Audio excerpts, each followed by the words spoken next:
समस्त नमस्कार, जय जगन्नाथ। मु बादल आपण मानक स्वागत जनाऊँ एक अत्यंत गुरुत्वपूर्ण वीडियो माध्यम आशा करी महाप्रभु श्री जगन्नाथ को आशीर्वाद रु आपण भलरे थिबे एवं आपण परिवार रे भी मध्य प्रायतः समस्त भलरे थिबे। एही भिडियोटी से मानक पई जो माने जीवन रे सफल हेबाकू चाहुछन्ती, जीवन रे आगो को बढ़िबाकू चाहुछन्ती किंतु बढ़ी पारु नाहंती।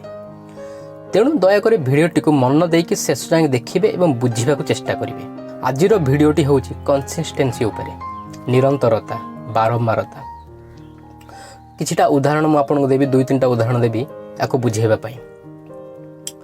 आपण केबे मार्क करछन्ती जोर वर्षा होउची, गोटे बिलेरे पूरा पानी फुल। जते बेले से बिलरु पानी सुखी जाई थे, बिलटी पूरा ओदा थाए एवं जते बेले आपण से बिलरे चालंती ना, केवल आपण नहंती अन्य लोक माने जते चालंती, प्रथम जने व्यक्ति चलला ता पाद चिन्ह देखिकी जेतेबेले अन्य लोक माने चलवा आरंभ करती ना, तो शेष में से बिल उपर गोटे गुला हो जाए।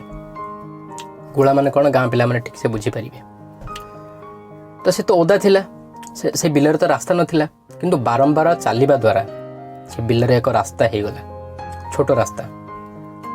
केमिति हैला? बारंबार चलवा द्वारा। याको कहते कंसिस्टेंसी पावर। आउ एक उदाहरण, विराट कोहली आज एते सफल कौन पे जानती? ता पछरे मध्य रहस्य होची कंसिस्टेंसी।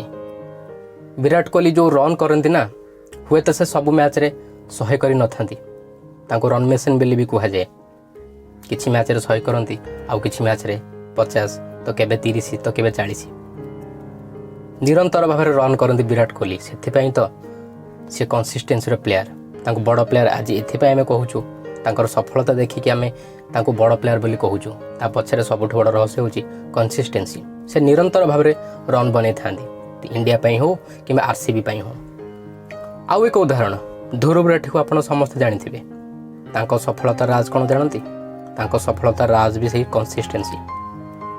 2014 मसीह से एक वीडियो अपलोड करथिले एवं सेबेठु निरंतर भाव में ताको यूट्यूब चैनल आपण देखिबे वीडियो अपलोड हे आसुची एवं प्रत्येक वीडियो रो वैल्यू रहिची।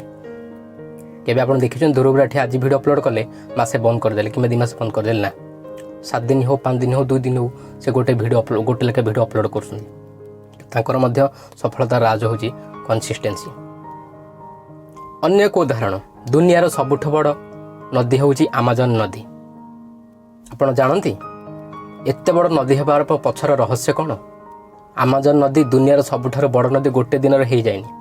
आपण जानिक आश्चर्य हो जिवे, अमेजन नदी जो पहाड़ शिखर रू पड़ुची ना, से नदीर गोटे टोपा जेतेबेले पड़ुची तार 8 सेकेंड पर आउ गोटे टोपा पड़ुची। तो 2 टोपा पड़िबा भितरे डिस्टेंस होची केवल 8 सेकेंड। तेणुकरी 8 सेकेंड व्यवधान रे जेतेबेले से टोपा पड़ुची ना, तो ताहा एक विराट नदी रे परिणत हो जाउची। काहेकि ना ताहा हजार हजार वर्ष धरी पड़ी आसुची एवं लगातार भाव में पड़ी आसुची। आको ही कहते निरंतरता, आको ही कहते कंसिस्टेंसी। से टोपा जो प्रथमे पड़ुची तार 8 सेकेंड पर आउ थे पड़ुची एवं पुणी 8 सेकेंड पर आउ एक टोपा पड़ुची। तो एमिति बारंबार पड़िबा द्वारा पृथ्वी रे एक विशाल नदी तैयारी हो जाई पारुची, जार नाम होची कि अमेजन नदी। तेणुकरी एक विशालकाय नदीर सृष्टिर पछरे कारण होची कंसिस्टेंसी। आउ एक बढ़िया उदाहरण दउची म आपन दयाकर शुणु। गोटे गाँव किसी पिला भलीबल खेलने गोटे बिल गले। से बिल बहुत सारा कंटा गछ थिला एवं घास थिला, ताको तो सफा करिया पड़िबो। ताको सफा कले एवं से बिल नेट बांधिले। जो बिलर एते सारा घास गछ, एते सारा कंटा सब थिला, से बिल मासे भितर कुआडे सफा हो गला। से बिल रे धूली उड़ीबा को आरंभ होला। गोटे घास गछ, गोटे कंटा गछ नथिला। कारण जानती पिला माने जेतेबेले भली नेट पोतिले ना खेलिबा पाई, तो निरंतर भाव में जेतेबेले से बिलर जाई खेलिले, तो तांको पाद बारंबार पड़िबा द्वारा से बिल पूरा क्लीन हो गला। जो बिलटे ग्रीन देखा जाउतला, से बिल पूरा धला बिल रे पलटि गला। बारंबार से बिल रे पिला माने जेतेबेले डेंकी खेलु थांती, तो ताका पादर स्पर्श पड़िबा द्वारा से घास गछ, से कंटा गछ कुआडे उभे गला एवं से बिलरु धूली उड़ीबा को आरंभ होला। तो सेठी मु गोटे जिंस मार्क कली, कंसिस्टेंसी रो पावर कोन। मासक जाक से पिला माने निरंतर भाव में खेली चलिए एवं ताहा एक पड़िया परिणत हो गला। तेणुक जीवन में आपड़ जब सफल होगा चाहती ना, तो कंसिस्टेंसी मन रखु।